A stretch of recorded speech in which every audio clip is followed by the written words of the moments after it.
So let's touch on a little bit moving into next year. I don't know if either of you, anyone on the screen, saw this, but the headline on the homepage of Automotive News this morning, it reads something along the lines of KPMG raises specter of used car price drop. There was a white paper that they've just recently published, and now it's getting picked up by the press. And I think the meaty quote out of that was, let me get it right here. It's direct quote. In other words, and this is from the white paper, in other words, a 20 to 30% plunge in used vehicle prices is in the cards, right? And so that's like a sticky headline, and that's what came out of that KPMG white paper.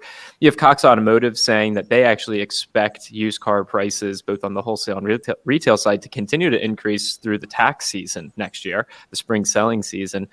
Then KPMG coming out and saying it could be anytime from October of next year to October of 23 that we see a major decline. How are you, Jared, thinking about next year car prices? Is there going to be some sort of huge volatility, or is it kind of like what you were saying, Laura, like maybe slowly but surely prices will start to come back down? I guess for our audience who are thinking both of buying and selling, what do you think is going to happen? So, in our crystal ball, to be fair, me and my dad, notoriously hazy. Fairly certain you bought that crystal ball, Dad, because I would have gotten a clear one. But Jared, what's your crystal ball? Well, that's what happens when you buy them at the dollar store. So. I did use your credit card, though, so thank you for that. Yeah. So I'll let Laura give you the technical answer. I'll always give you just kind of the logical, streetwise answer. I think that headline is analogous of any bear in the stock market. We're in a bubble. We're in a bubble. It's going to burst. Okay, when? And so there's always those kind of carnival barkers on either side that are doing that. And KPMG is obviously a very well-respected company. They've put some research into this. They're not wrong. But finish the rest of the sentence. When is it going to go down? Is it going to be a meteoric drop like the stock market did in the pandemic and it goes down, or is it going to be more feathered in that? As inventory comes back online, as microchips come back online, as other things, continue to proceed, it's a little bit of a slow decline. And Laura, I'll let you, jump in on the specifics there. But it's a headline for a reason is how I'll answer that. So I also saw that article this morning, and I've actually been communicating already this morning with our head of data science.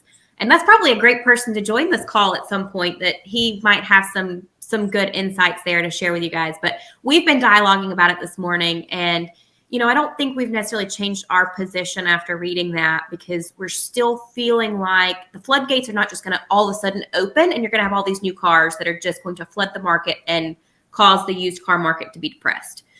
It is going to start to increase the inventory that's out there as they're getting their act back together. They're getting microchips. They're starting to get their production back going. Like it doesn't just happen overnight. And so we are not expecting any just, meteoric drop, as Jared said. Right now, with the knowledge that we have, there are still some unknowns, obviously, with COVID and with production levels. But the way that it's looking right now, we are projecting a typical depreciation for next year. Typical being, around that 12% mark, I believe 15% mark is where I think, Alex and I are kind of thinking right now. Obviously, we will see how the end of the year finishes. We've still got 2 more weeks. We'll see how we'll finish out these 2 weeks. And then at the very first of the year, he and I normally sit down and we really start going through all of the data and putting together a good plan for where we're thinking the market's going to go for the year.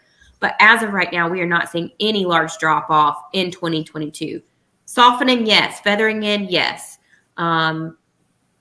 Unless something major happens, Omicron is definitely throwing a little bit of a monkey wrench into it. I know some places are starting to implement some new, measures again to prevent the spread, and we'll keep a very close eye on that. And if that has any impact on production there as well, or demand. But yeah, I don't think we're going to see that big drop. I'll add one piece in there that you both started to talk about earlier, and it's those rental car companies. So while they're buying up all those pre-owned vehicles now, they don't want to stay in them 1 minute longer than they need to. Okay, they don't want to have to put the maintenance into them, the oil changes, the brake jobs, that kind of stuff. They paid up for those vehicles. They want to get out before the market starts to drop also. And what are they going to do? They're going to buy up the new cars to rotate out of the pre-owned into the new.